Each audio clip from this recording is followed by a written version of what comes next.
आदित्य गुस्से से अमृता का हाथ पकड़ते हुए मौध कर उसकी पीठ से लगा देता है और उसे एक पेड से टिकाते हुए अपना चेहरा उसके चेहरे के पास लेके जाने लगता है। ये देख शोभित अपनी तलवार निकालकर आदित्य पर हमला कर देता है, पर जय बीच में आते हुए शोभित को रोक लेता है। दोनों एक दूसरे पर हमला करने लगते हैं। वही आदित्य को पास आता देख अमृता अपनी आंखें बंद कर लेती है। वो उसकी पकड़ एज से खुद को छुड़ाने की कोशिश कर रही थी, पर आदित्य की शक्ति अधिक थी, जिस वजह से वो चाह कर भी नहीं छूट पा रही थी। तभी आदित्य अमृता के कानों में कहता है, जाओ खुश रहो।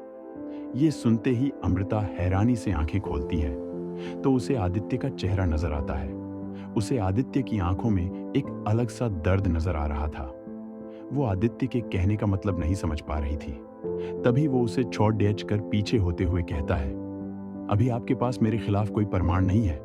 यदि आपके पास प्रमाण आ जाए तो आप खुशी खुशी मुझे पकड़ देच सकती हैं। ये बोल आदित्य जय को चलने को बोलता है।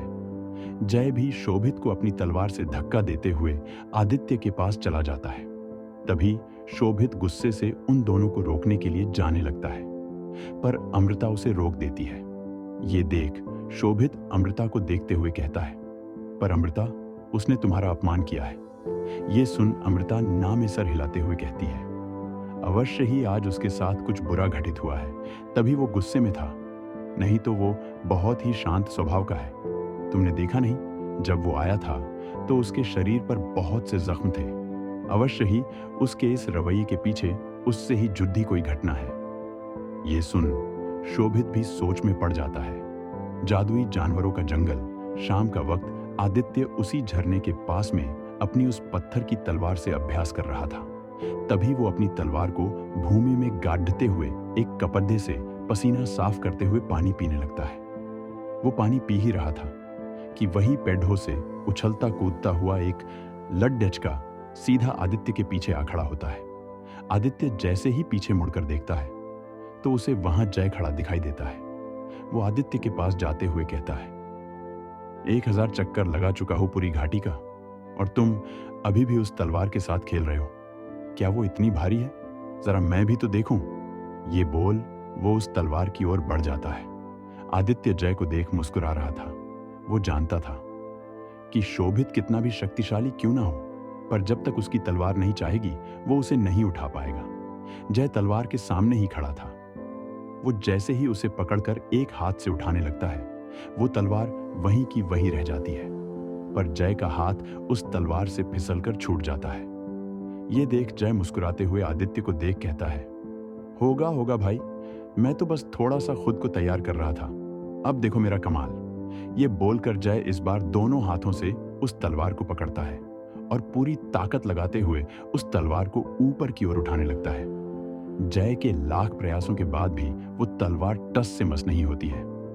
आखिरकार जय हार मानते हुए आदित्य के पास आता है और कहता है, ठीक भाई, मैं हार मानता हूं। ये सुन आदित्य मुस्कुराते हुए कहता है, दिल छोटा मत करो भाई, ये तलवार वही उठा सकता है जिसे ये अपना स्वामी स्वीकार करती है। इसके अलावा इसका वजन उतना ही है जितना कि तुम उठा सको। ये सुन जय हैरान हो जाता है।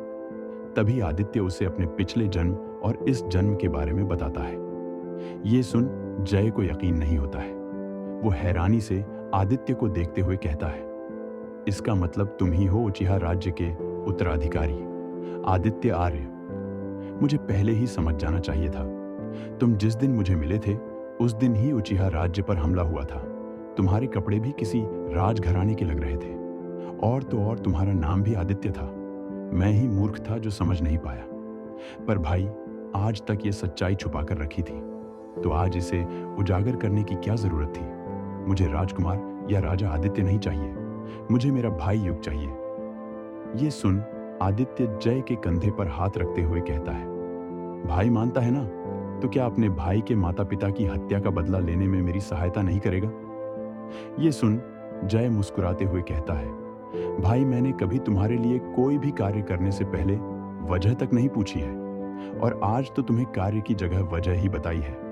मैं प्राण देके भी माता पिता का बदला लूंगा। ये सुन आदित्य मुस्कुराते हुए जय को सीने से लगा लेता है। तभी वहां किसी लड़की के हंसने की आवाज आती है वो आवाज सुन आदित्य और जय सतर्क हो जाते हैं। तभी एक पेड़ से एक लड़की नीचे कूदते हुए आदित्य और जय को देखती है। जय जैसे ही उस लड़की को देखता है तो उसके मुंह से उसका नाम निकल जाता है, अवनी। ये सुन अवनी मुस्कुराते हुए कहती है, इससे एक तलवार तो उठाई नहीं गई, ये तुम्हारी बदला लेने में क्या सहायता करेगा। ये सुन जय का मुंह बन जाता है। वही आदित्य उनको देख कहता है, कुछ पल भी दूर रहा नहीं गया इनसे। वहीं जय भी अवनी को देख कहता है, अरे ऐसा कुछ नहीं है, वो तलवार मायावी है, नहीं तो मैं बहुत शक्तिशाली हूं। मैं किसी भी बड़े से बड़े योद्धा का आसानी से सामना कर सकता हूं। आदित्य जैसे ही जय को उसकी तलवार को मायावी तलवार बुलाते हुए सुनता है तो वो उसे घूर कर देखते हुए मन में कहता है, क्या मेरी विनाशक को इसने मायावी कहा। वही अवनी भी जय की बात सुन हंसते हुए कहती है, पर तुम तो मुझसे ही हार गए थे, एक लड़की से हार गए थे, कितनी अपमानजनक बात है ये।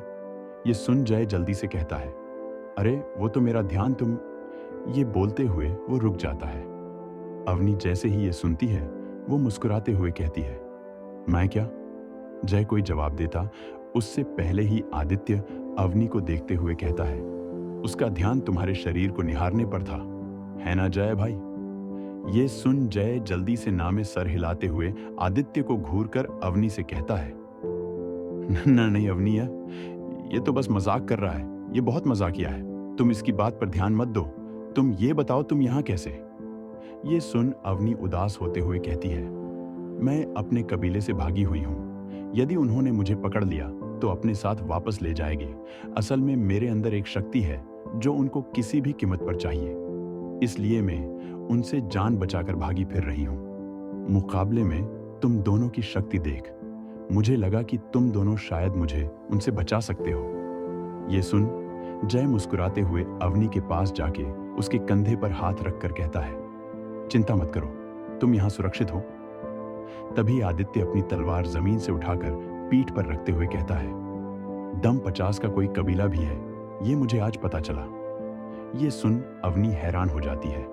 असल में वो सच ही बोल रही थी, पर उसने ये बात छुपाई थी कि वो एकदम 50 योद्धा है जिनसे सभी इंसानी योद्धा नफरत करते हैं, क्योंकि दम 50 अपनी शक्ति बढ़ाने के लिए दूसरे लोगों को मारकर उनका रक्त पीते हैं। अवनी जैसे ही आदित्य की बात सुनती है तो वो जल्दी से तलवार निकालते हुए तलवार तान कर पीछे हटते हुए कहती है, कोई पास भी आया तो मार दूंगी। जैसे इंसान दम 50 से डरते थे वैसे ही अवनी भी इंसानों से डरती थी।